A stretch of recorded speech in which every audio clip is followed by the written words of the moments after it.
and we'll wait until we've got a full room, and then we will begin.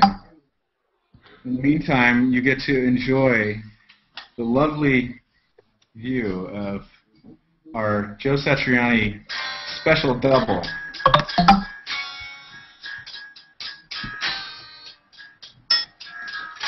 Today's hold music is provided by the real Joe Satriani. Today's hold music is provided by...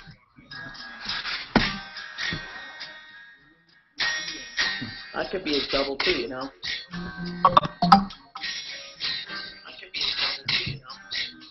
All right, we got a full room. All right, so everyone's got their mic muted. I hear one. Okay, so the way we're going to run this is that everyone will we'll go through. Joe will call your name and tell us who you are, where you are, and what your question is. And after you've had your question answered, then please drop off, and that'll make room for some more people to get in to ask their questions. So, Joe, have a seat. And I'm going to now post Look this. at that. Hold on, where are Nice we? color. Yo! There we go. What happened to my head? Oh, there it is. Sorry.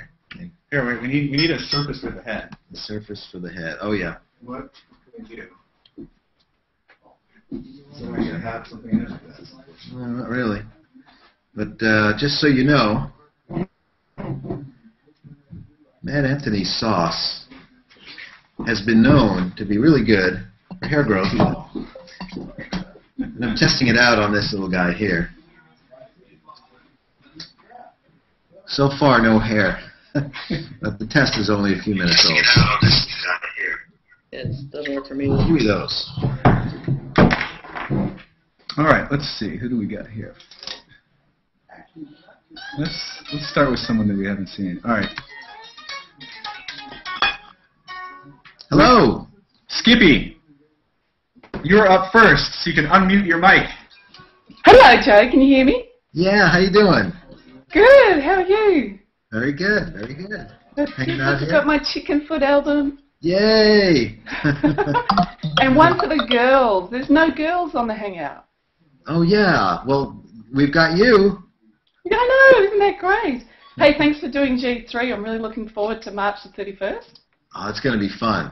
Finally It's gonna be getting really Steve good. Lukather out on the road. That's going to be great. And Byron Bay. It's going to be fantastic. Yes, yeah. Yeah. Hey, my question was, Yeah. my brother-in-law's a flamenco guitarist, and he gets a lot of repetitive strain injury on his hands. Do you have to look after your hands? He's in a really bad way, and he can't play.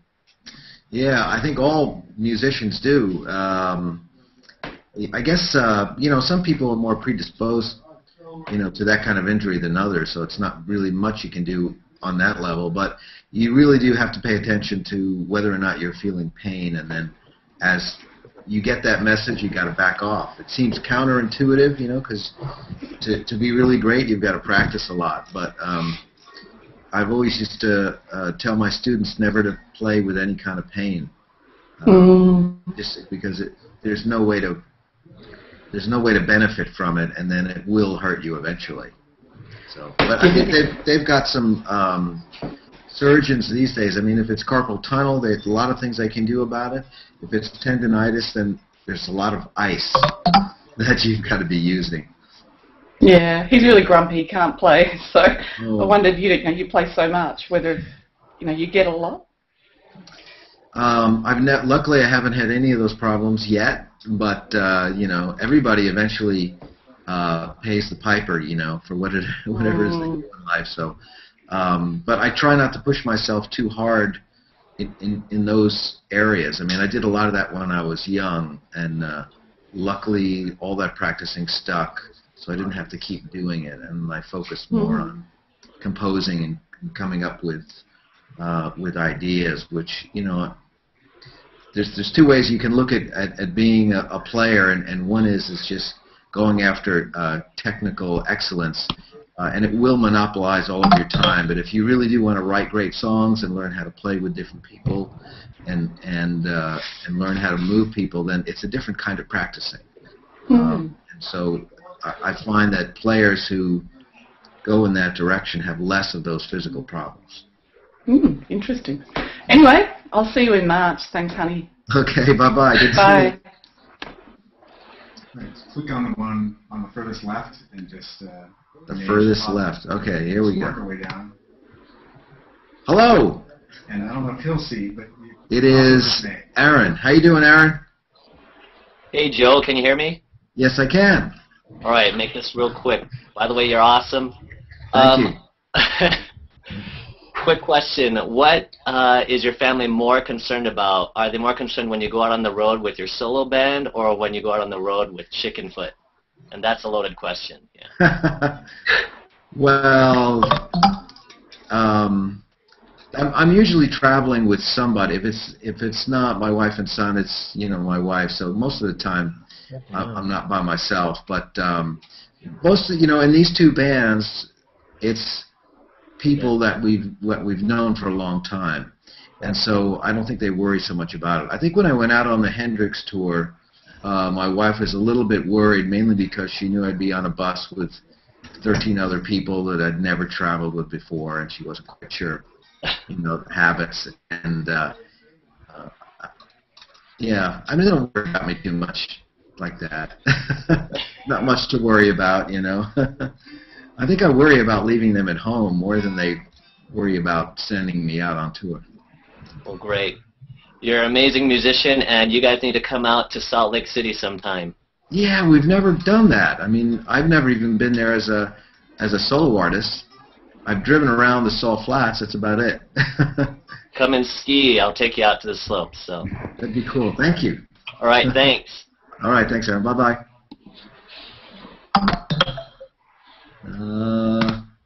Dan. Yeah, Howard. Dan. How you doing? How's it going, Joe? I'm good today. How about you? Good, man. I just want to say you are like my all-time favorite guitar player. You've inspired me so much, and thank you. Yeah, and my question for you is, like, outside of your solo projects and Chickenfoot, like, what have been some of your most memorable performances, like playing like alongside like another band or artist, like throughout your career? Wow, playing with Mick Jagger was great. That was back in '88, almost ancient history now, but Mick was a really fun guy to hang out with. He was really just so totally into putting on a great show on every level, and he liked to have fun, but at the same time, he was one of those guys that could have fun and push himself to the limit at the same time. It was great quality. And he was good with everybody in the band, and he was just very exciting to play with. And then I got to say, there's nothing quite as exciting as playing something that you've written and have thousands of people sing it at the same time. So from Ireland, Portugal, all the way to India, we've had these great audiences that if we're playing Flying in a Blue Dream or Always With Me, Always With You, they all sing, and the melody as I play it, and that's really something. I mean, that really gets right into your heart, Oh yeah, totally. I got a lot of great moments with that happening. Yeah. All right. One more thing. I've been trying to get this through to you guys for so long now. I'm gonna make this quick, 'cause I know there are other people. But I was listening to the radio one day. All of a sudden, this song comes on, and I picture you just ripping it on guitar perfectly, and Sammy just singing it perfect, and either Chad or Kenny pounding on the drums. I can just see Mike doing the background vocals for the song. So I was thinking, when you guys go on your arena tour, you need to cover "Rock and Roll Hoochie Coo" by Rick Derringer. I think that would be the best cover of all time if you guys did that. Yeah, I think I still know how to do that, right? Oh yeah.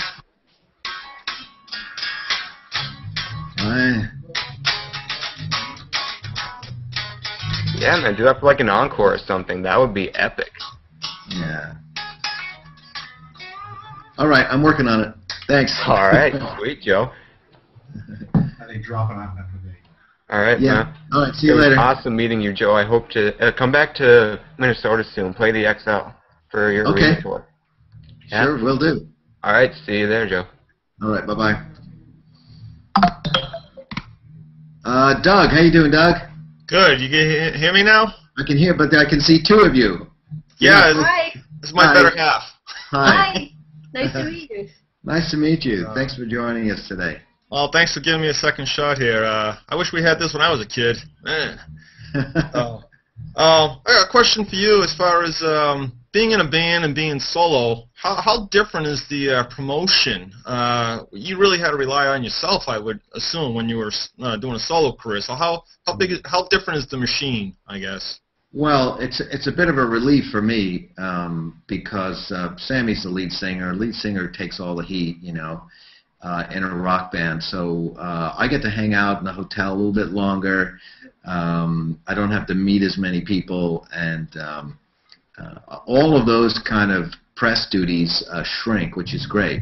And because the other guys in the band are all from really multi-platinum successful bands, they're all Rock and Roll Hall of Famers at this point, they really take the bulk of the press work, and that leaves me more free time to play my guitar, which is great. So I actually enjoy it.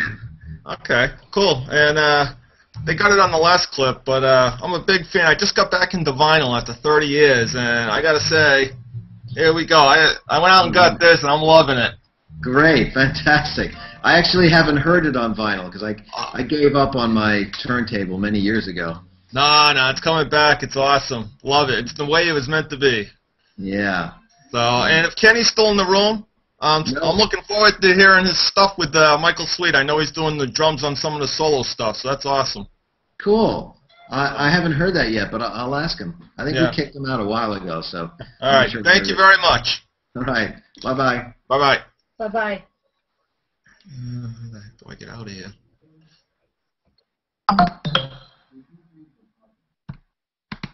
Eric, how you doing, Eric? Yeah. Hey, how's it going? Thanks for having me. All right. What's going on? Where are you from? Fantastic technology. Oswego, Illinois, outside of Chicago.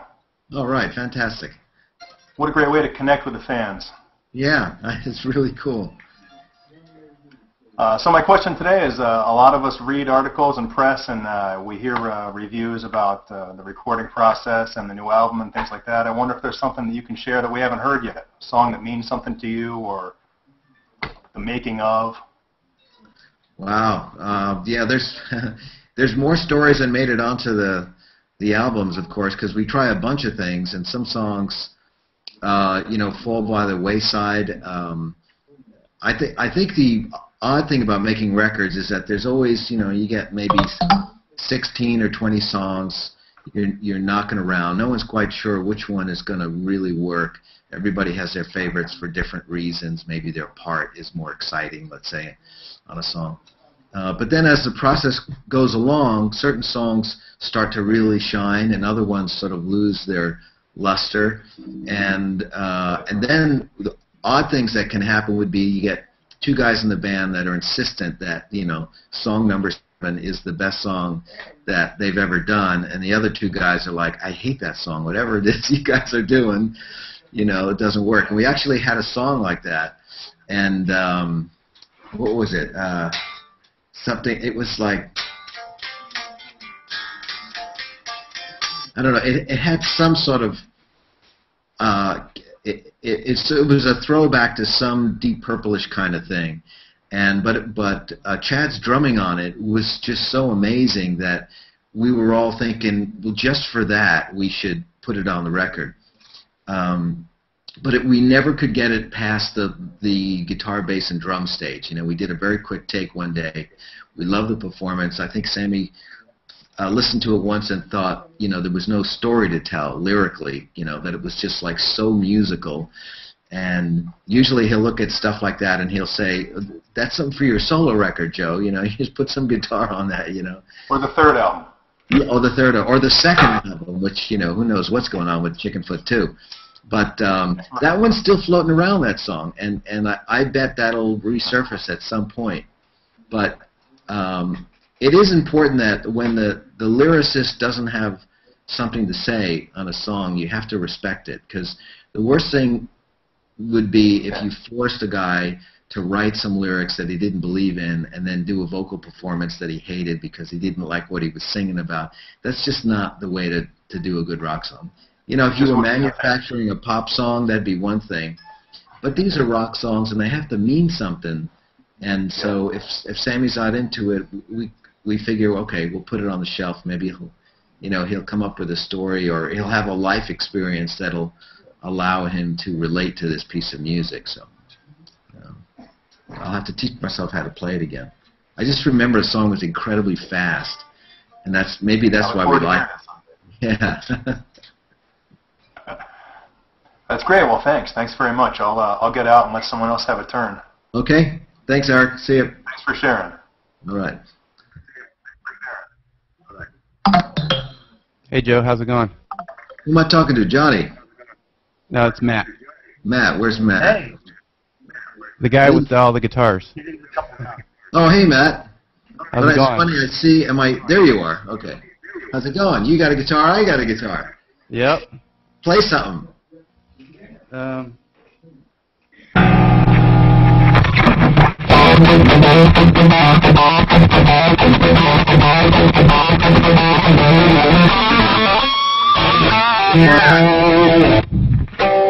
Now, see, I'm not plugged in, so what can I do? That sounds great. And it looks like you got Fenders, PVs, Gibson. You got a turntable back there. That's cool. Yeah, I got a little more here. I'll show you. Oh, wow, a whole drum kit. Yep. Wow, okay. Awesome. So, anyway, my question, I'm moving on. I've been in the military for a long time, and I'm getting ready to move on to be a civilian, and I'm going to be a professional musician. It's been my lifelong dream. And I'm writing my first album, getting a lot of really cool people to help me, and I'm just wondering, with your experience with the current state of the music industry and everything that you're going through right now, do you got any good advice you might want to throw my way? Well, yeah.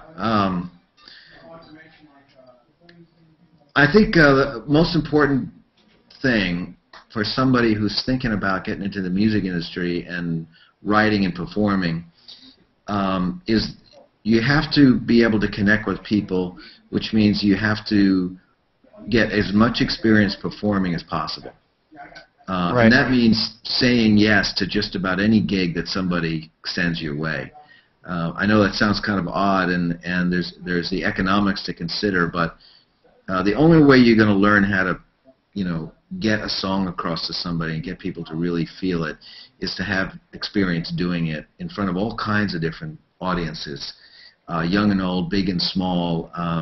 You have to learn to dominate your surroundings, because you may find yourself in a little radio station, in a kindergarten class, in a stadium, in a tiny club, in an office. You never know where it's going to be, where someone's going to say to you, all right, show me what you got. And, it might be an industry type guy who's being pretty cold about it, or it just might be two people that you really need to move on a street corner.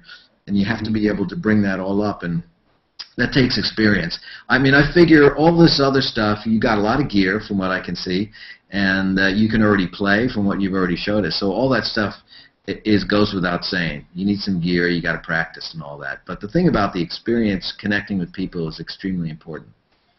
And that won't happen hanging out in your studio, Well, actually, what I've been doing is doing concerts through Google Hangouts. And then putting my stuff.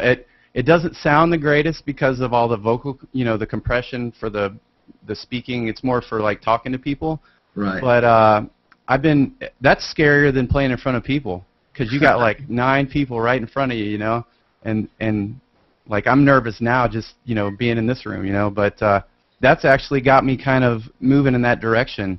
So props to Google for that. But yeah. Well, when you get to that stage where people can actually throw things at you, then it bumps it up a little bit. I started playing live when I was 14, and I've just played through so many different situations, but it builds character, it toughens you up. And when things go well, you remember it, and it helps build this sort of library of technique, of performance that you can lean on. And you can draw from, because every show is a little bit different. every person in the audience brings some new element to a show, and you need to connect with them. And there's nothing like being in the same space with somebody. As cool as you know, the internet is, it's, you know, it actually, there's still this huge barrier. There's just nothing quite like actually being with people. Yeah. Cool. Well, thanks, Joe. Okay. Good luck. Good luck on the new record and tour, and hopefully we'll touch base sometime in the future. Maybe on a stage somewhere. Yeah, okay. Real people, right? Yes. All right, man. Have a good one. Yeah. Thanks. All right.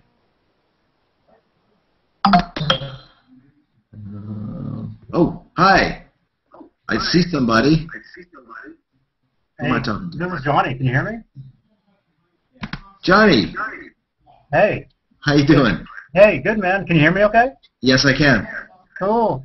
Hey, man, I wanted to ask you, I remember when, maybe in the 80s, you used to work with Fat Dog at Subway. I went into the store a few times. You used to get guitars and stuff from him? Well, I actually taught guitar at the other store, maybe about half a mile away, called Secondhand Guitars. Jim Larson owned that. And Fat Dog owned another place, you know, half a mile up the road there. And once in a while I'd go in there. Ralph Novak used to work there. Maybe he did frets for me once. And I think I borrowed a choral sitar from Fat Dog once for Steve Vai when they were doing maybe Eat 'Em and Smile. Mm-hmm. They had come up. I was playing with Greg Kinn at the time, and David Lee Roth Band came up to play at Fantasy Studios. So we were there at the same time, just in different rooms. They were in D, I was in A, and Steve was looking for choral sitar for some song. I forget what song it was, but I remember taking him over to Fat Dog's. That's one crazy place. I mean, for the rest of the people listening, they have no idea how funky that shop is, but that is one funky guitar shop. I used to work there in the 90s. Is that right? Wow. And actually, when I worked there, Alex Skolnick taught guitar lessons. Oh, cool. Alex is brilliant. I heard a lot of stories from him about you. So. I can only imagine, you know. But yeah. That's cool. Cool, man. All right, well, good to talk to you. Nice to talk to you. Yeah. Good reminiscing. Old times. Keep rocking. All right, thank you. Maybe we'll do another question or two and then take them out into the room. Okay. I'm looking at somebody. Okay. Well, I can't hear him. I'm looking at somebody. Yo, Joe. I see something that says, keep clam, eat chowder. Okay. That's not what I want. I think I'm looking at this guy. Peter. Peter. No? No? Joe, can you hear me, Joe? There's Peter. I can see Peter, but I can't hear Peter. No? Oh, yes, we see Peter, but there's no sound coming from him. So we're going to click on and off on your mic to make sure that it's not muted, Peter.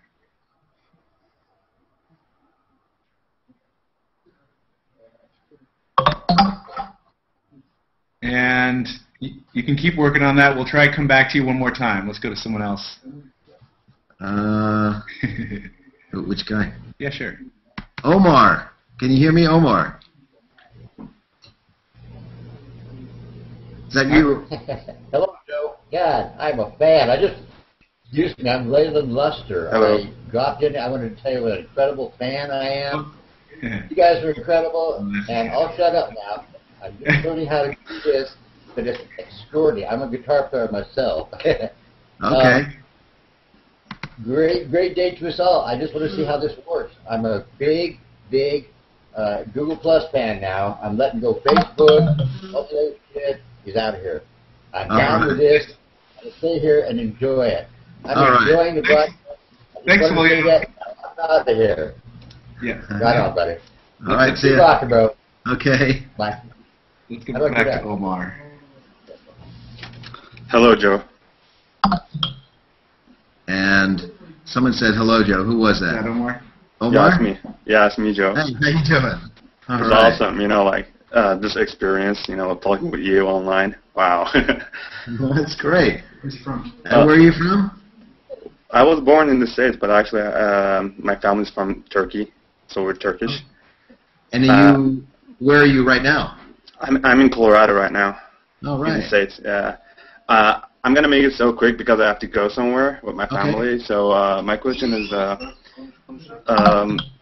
in your concert in Istanbul, Turkey, you made a song for Aşık Veysel. Yes. And you said like you were inspired from him, right? Yeah. Is there like any more artists that you were inspired and like composed some songs for him or her? Oh well, I think probably jazz and classical. It's pretty easy to pick up some of those things, like that song Midnight that was on the Surfing record. That was inspired by the Baroque composer named Marcello, and yeah, all musicians, I think, are so heavily influenced by whatever it is that they like, that they could talk to you for hours about how even parts of songs are directly related to how they were inspired by specific artists. But that particular song for Aşık Veysel, that was really such a powerful. He had such a powerful impact because I knew nothing about that music, and then all of a sudden, our promoter gave me these CDs. It was such a big, to have all that come at you at once, not like being leaked to you over your lifetime, So I think that's why I was moved to write a song and put his sort of name on it, Yeah. So. That was awesome, Thank you. It was a masterpiece. Oh, thank you. I just listened to that about 2 days ago. I hadn't heard it in about a year or so, and I think that's my favorite track from that record because there's such a rush of emotion on that track, But I'm glad that you liked it. Yeah, thank you very much. It was a huge pleasure for me, like talking with you on Google Plus. Thank you. Thanks for joining us today. Yeah. Okay. See ya. Thank you. I'm going to move around, see who else is next. So as I move to the left here, did we ever get Peter going? Give him a try again. Yeah. I can see you, Peter. Putting on your headphones. Still can't hear Peter. Why is that? His microphone's not working. Oh, okay. Your microphone's not working for some reason. Well, tell Peter if he wants to email a question to webmaster@satriani.com. I'll pass it on to you. All right. Get an answer to him. Did you hear that? If you want to email a question to webmaster@satriani.com, we'll answer it right now. Oh. We can do it. We can do it right now. We could do it right now. While I'm talking to somebody else, you email us the question, so that we. Actually, no. There's a chat. There's a chat. Oh, right. Yes. There's a chat. So. Do we have that? Yeah. Click on the chat right there. All right. I'm going to click on this chat thing here, and. You see anything from Peter? No. Hey, Peter, why don't you join the chat with us, and then we can do it that way, so I can see you, and I can communicate with the text. We're pushing technology to its limits now. We're back to text. That's funny. I'm hearing something. Yeah. I see. He's typing furiously. I can tell. He's trying to be as smart and witty and informative, and I hope it's a good knock-knock. No, show. Because look at all those books behind there. Look, he's been reading. He's actually composing a dissertation. Yeah. I see a subwoofer down there in the floor back there. Oh. Where'd it go? Oh, there it is. Okay, so Peter says he wants to know if I've ever had any frustration with making music coming out of your head into the realm of being audible. All the time. That's a great question, Peter.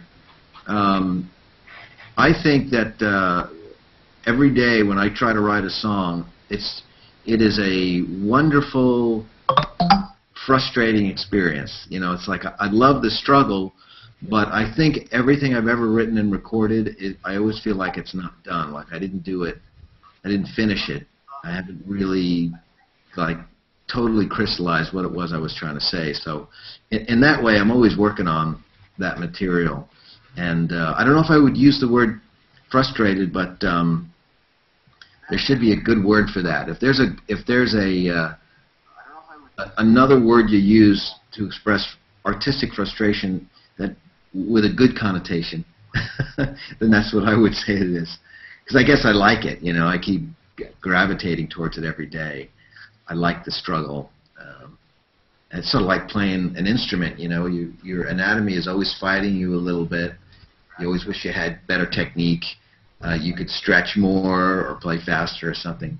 But just the whole process is so much fun. So, yeah, good question, Peter. It's worth coming back for. Yeah.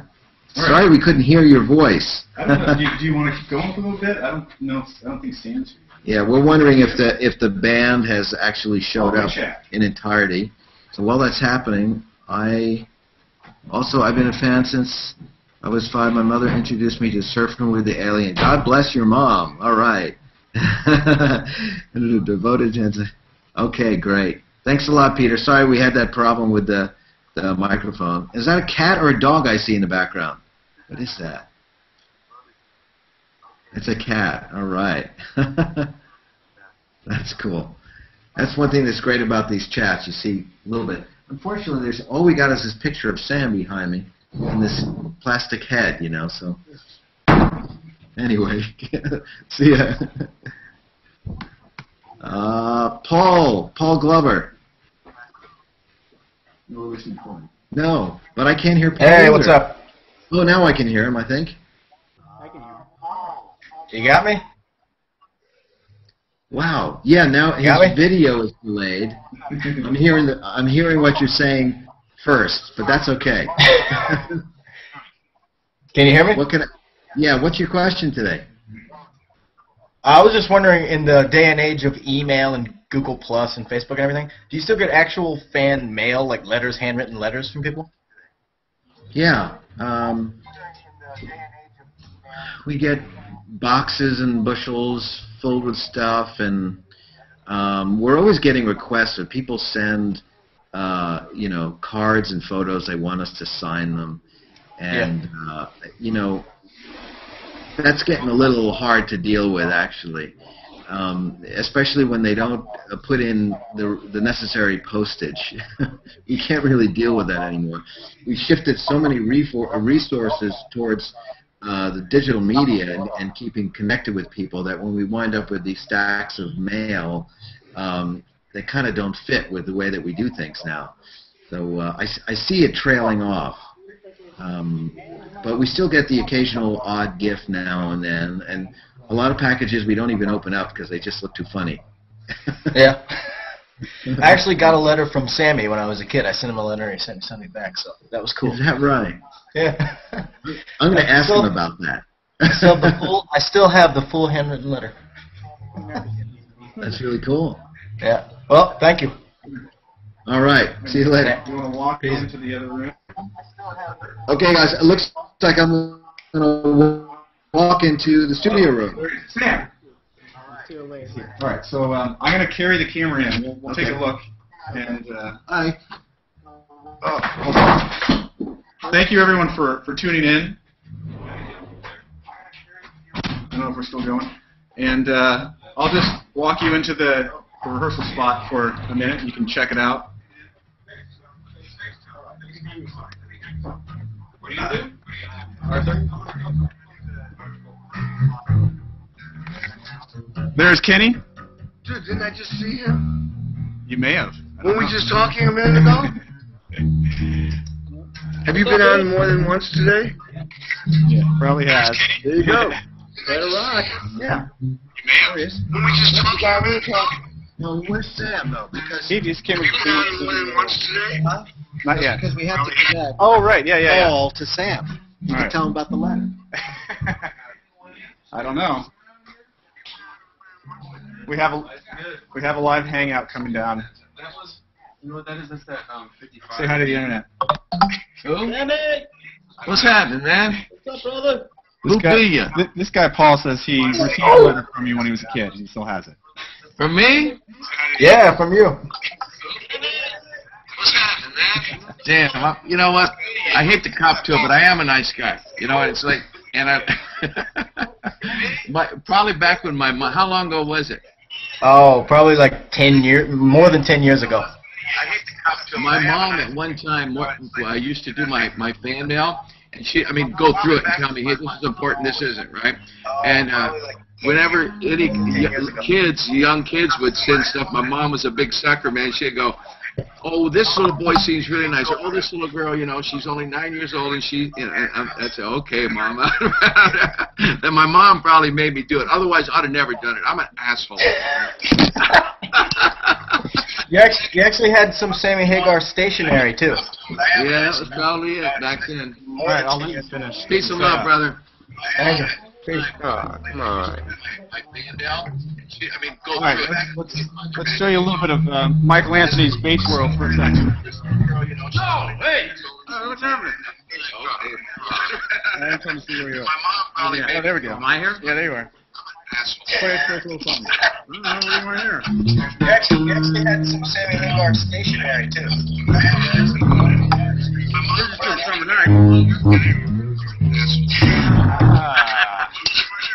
All right, Mike Manning. Guitar Zen Master. Sorry. What do you got there? I got a guitar and two. What are you doing? All right, Kenny, do you want to do a goodbye? Give me a little drums to say goodbye. This is my goodbye.